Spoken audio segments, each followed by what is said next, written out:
अस्सलाम वालेकुम रहमतुल्लाहि व बरकातुहू। दोस्तों, मैं इरफान खान एक वीडियो के जरिए आपके सामने 13 अक्टूबर 2023 का जीआर पेश करने जा रहा हूँ। उसका पूरा विश्लेषण, उसका एक्सप्लेनेशन एकदम इजी लैंग्वेज में मैं बताने की कोशिश करूँगा। वीडियो के शुरुआत में मैं ये बताने की कोशिश कर रहा हूँ कि हमने जो इंस्टाग्राम पर भी अपना जो है अकाउंट जो है ओपन किया है शॉर्टकट में आपको जो है नॉलेज मिलने के लिए, यानी कि आपको आसानी के ज़रिए वहाँ से भी बहुत सी चीज़ें, एक हमारी शुरुआत है इंस्टाग्राम पर। आप इन्फॉर्मेशन एक्सप्रेस बोलकर जो है सर्च कर सकते हैं। वहाँ पर आपको अपना ही जो चैनल का लोगो है, जो बुक्स का लोगो है, वो वहाँ पर मिलेगा। उसको आप ज़रूर जो है फॉलो कीजिए इंस्टाग्राम पर भी हमको, क्योंकि वहाँ पर मैं बहुत सी जो है नॉलेज शेयर करने की शॉर्ट बट स्वीट कोशिश करूँगा। यहाँ पर तो हम जो है डिटेल्स में नॉलेज इन्फॉर्मेशन लेते ही है। दूसरी बात, वक्फ बोर्ड की तैयारी करने वालों के लिए भी वो चैनल इंशाल्लाह बहुत फायदेमंद रहेगा। पुलिस भर्ती, शिक्षक भर्ती, वक्फ बोर्ड की भर्ती या कोई भी गवर्नमेंट ऑफ महाराष्ट्र की भर्ती हो, वहाँ पर उसका हर चीज़ इंशाल्लाह देने की कोशिश करूंगा। और हमारा अगला वीडियो रहेगा वक्फ बोर्ड की भर्ती पर। जिला परिषद की जो एग्जाम शुरू है अभी, टीसीएस IBPS जो ले रहा है, उसके हवाले से क्या क्या सवालों की नौयत हो सकती है आने की, तो हमारा ये वीडियो हम शुरू करेंगे।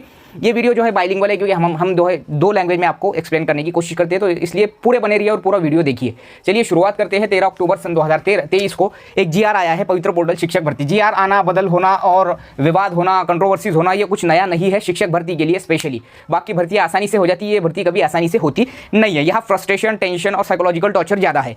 ठीक है, अब वो जो 13 अक्टूबर 2023 का जो जीआर कहता है, वो उसका जो हेडिंग है, जैसा कि मैं आपको स्क्रीन पर भी वो दिखाने की कोशिश करूंगा कि तरतूदी वो सुधारना। जो पवित्र पोर्टल शिक्षक भर्ती है, ऑनलाइन शिक्षक भर्ती संगणकीय प्रणाली से, उसमें कुछ तरतूदी और कुछ सुधारना करने के हिसाब से ये जीआर है, ऐसा बोला गया है। उसका जो संदर्भ दिया गया है, वो संदर्भ ये दिया गया है। ठीक है, ये दो जीआर उसका संदर्भ दिया गया है, 7/2/2019 का और 10 नोव्हेंबर 2022 का जीआर।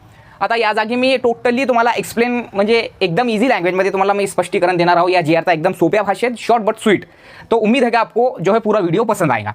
अब यहाँ पर जो है इसका जो शुरुआत है, जैसा कि मैं आपको स्क्रीन पर भी बताऊंगा, तो शुरुआत में वो जैसा एक्सप्लेन करते हैं एक बड़े पैराग्राफ में, तो उसका जो शॉर्टकट में मतलब ये है कि वहाँ पर जो केंद्र समन्वयक है, देखो केंद्र समन्वयक ये होता है 10 से 12 स्कूलें मिलकर जो है जिला परिषद में एक केंद्र बनता है, और उस केंद्र में एक केंद्र समन्वयक होता है। तो वो समन्वयक यानी पूरे जो टीचर्स होते हैं एक केंद्र में, मिसाल के तौर पर 10 स्कूल है और 10 स्कूलों में 60 टीचर है, तो उन 60 टीचरों को गाइड करने का, सीधा बोले तो ट्रेन करने का, ये ट्रेनिंग लेने का उनके जो है स्पेशलाइजेशन वाला एक बंदा जो है देती है गवर्नमेंट, उसको कहते हैं केंद्र समन्वयक। तो उसने बोला है कि हमारे शासन के विचाराधीन है, ऐसा शासन ऐसा विचार कर रही है कि केंद्र समन्वयक इंग्लिश के लिए, इंग्लिश इस लैंग्वेज के लिए केंद्र समन्वयक जो है इंग्लिश की वैल्यू को समझते हुए, इसकी जो है अहमियत को समझते हुए, हम सेमी इंग्लिश और इंग्लिश मीडियम स्टूडेंट के जरिए केंद्र समन्वयक की नियुक्ति करने के विचार में है पवित्र पोर्टल के जरिए। देखो महाराष्ट्र के अंदर कमोबेश नियर अबाउट जो है 4000 से 4500 केंद्र शाला है। केंद्र शाला यानी जो एक मेन होती है, केंद्र की मेन शाला जहां से पूरा केंद्र चलता है, उसी पे ये केंद्र समन्वयक जो है निवड़ करेंगे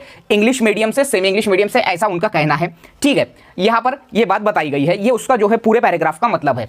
अब यहां पर 10 नवंबर 2022 का मुद्दा नंबर 5, इस पर जो कंट्रोवर्सी हुई थी 10 नवंबर 2005, जैसा कि मैं आपको स्क्रीन पर भी बताऊंगा, उसका मुद्दा नंबर 5 में ऐसा बताया गया था कि भर्ती जो है ये टप्पे टप्पे में जो है होने वाली है, ऐसा हजारों बार इन्होंने कह दिया है। पहले बोलते थे कि एकत्र करेंगे, फिर बोलते थे कि टप्पे टप्पे में करेंगे, तो ये चीजें जो है तकलीफ देने वाली है। और टप्पे टप्पे में मतलब इनका मतलब कौन सा टप्पा और कितने टप्पे, ये कभी साफ बोलते नहीं है।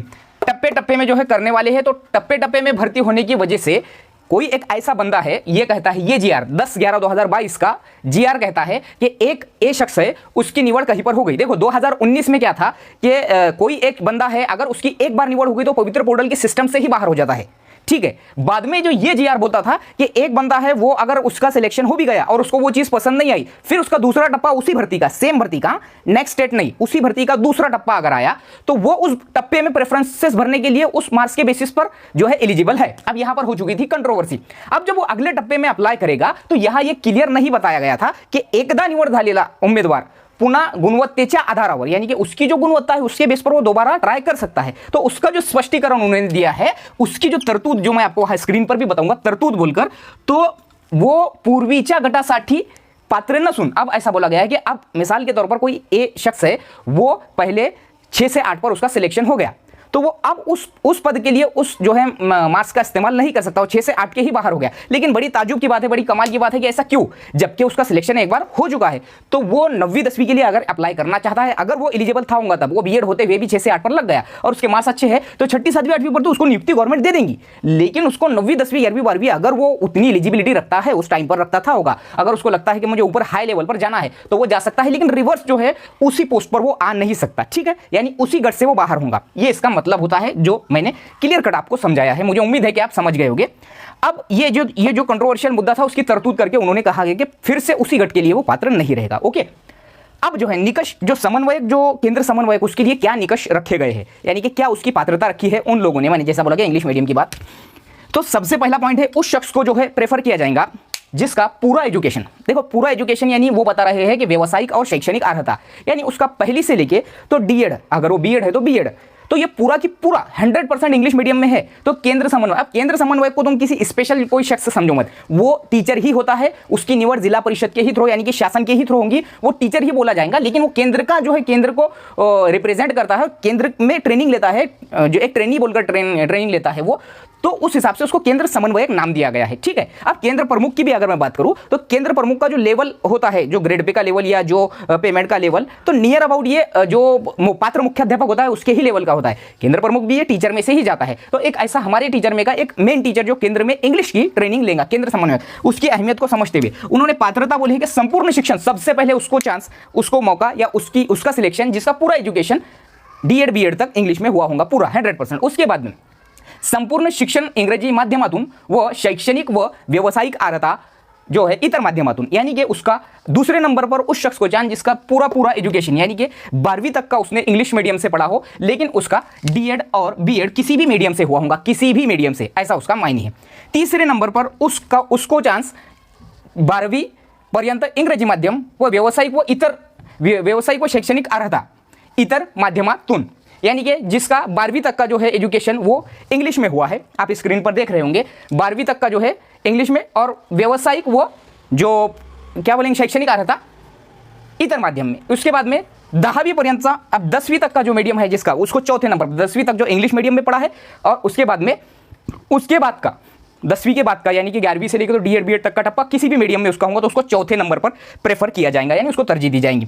फिर 5वें नंबर पर जो है ऐसा शख्स जिसका पूरा एजुकेशन मिसाल के तौर पर उर्दू, मराठी, इंग्लिश, कोई भी हिंदी मीडियम में अगर उसका पहली से 12वीं तक का एजुकेशन हो गया है, लेकिन सिर्फ उसकी डीएड और बीएड जो है इंग्लिश मीडियम में अगर हुआ है, तो उसको 5वें नंबर पर रखा गया है। ये इस हिसाब से ये जीआर कहता है, जैसा कि मैंने आपको स्क्रीन पर भी आपको रेफरेंस के तौर पर बताया है। तो ये जीआर इस तरीके का आया है और इसको इस तरीके से उसने बताया है गवर्नमेंट ने। इसमें जो है बात ये है, मुझे सबसे मेन मुद्दा ये लगा इसमें कि जो एमए इन इंग्लिश, जो बीए इन इंग्लिश लिटरेचर करता है, उसका मकाम यहाँ पर कहाँ है, ये एक मेन चीज़ यहाँ पर जो है बताइए। कई ऐसे होते हैं जो है किसी भी मीडियम में वो एजुकेशन लेते हो, चाहे उर्दू हो चाहे मराठी हो, कोई भी, वो MA in English BA in English जब वो करते हैं किसी फायदे के लिए, तो उसका यहाँ जिक्र नहीं है, उसका होना चाहिए था एमए इंग्लिश लिटरेचर और बीए इंग्लिश लिटरेचर का यहाँ उन्होंने कम से कम जिक्र तो भी करना चाहिए था। तो केंद्र समन्वय कोई स्पेशल शख्स नहीं होता है, वो एक टीचर ही होता है और वो ट्रेनिंग लेगा इंग्लिश की, और इंग्लिश को इंप्रूव करने के लिए गवर्नमेंट के विचाराधीन जो बात है कि इंग्लिश की अहमियत को समझते हुए ये हमने फैसला लिया है और हम इस तरीके से उसको ये सुधारना थे जो करने वाले हैं।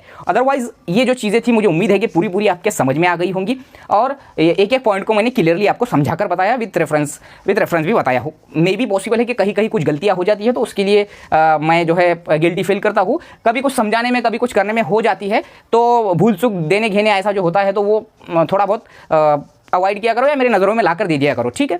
बाकी अगले वीडियो में मिलेंगे। हमारा अगला वीडियो होगा वक्फ बोर्ड की भर्ती में क्वेश्चन किस तरीके के आ सकते हैं, क्योंकि जिला परिषद की भर्ती शुरू है, उसमें अलग अलग विस्तार अधिकारियों के पेपर शुरू है, उसमें अलग अलग जो है पोस्ट के एग्जाम शुरू है, वो भी टीसीएस IBPS वगैरह ही ले रहे हैं। तो उसमें देखो सवाल जो जनरली वो पूछ रहा है वो बहुत बेसिक जो है जनरल नॉलेज के सवाल पूछ रहा है, तो उसके हवाले से मैं अगला वीडियो वक्फ बोर्ड वालों के लिए जो है ये करूँगा, लाऊंगा। और मैंने जैसा इंस्टाग्राम पर बताया हो कि इंस्टाग्राम पर भी इन्फॉर्मेशन एक्सप्रेस बोलकर हमने एक जो है अकाउंट शुरू किया है, उस पर भी हमको फॉलो कीजिए और उस पर बहुत सी चीज़ें मैं बताने की कोशिश करूँगा। उम्मीद है कि वीडियो समझ में आएगा। अगले वीडियो में मिलेंगे अच्छी इन्फॉर्मेशन के साथ और अच्छी मालूमात के साथ। अस्सलाम वालेकुम।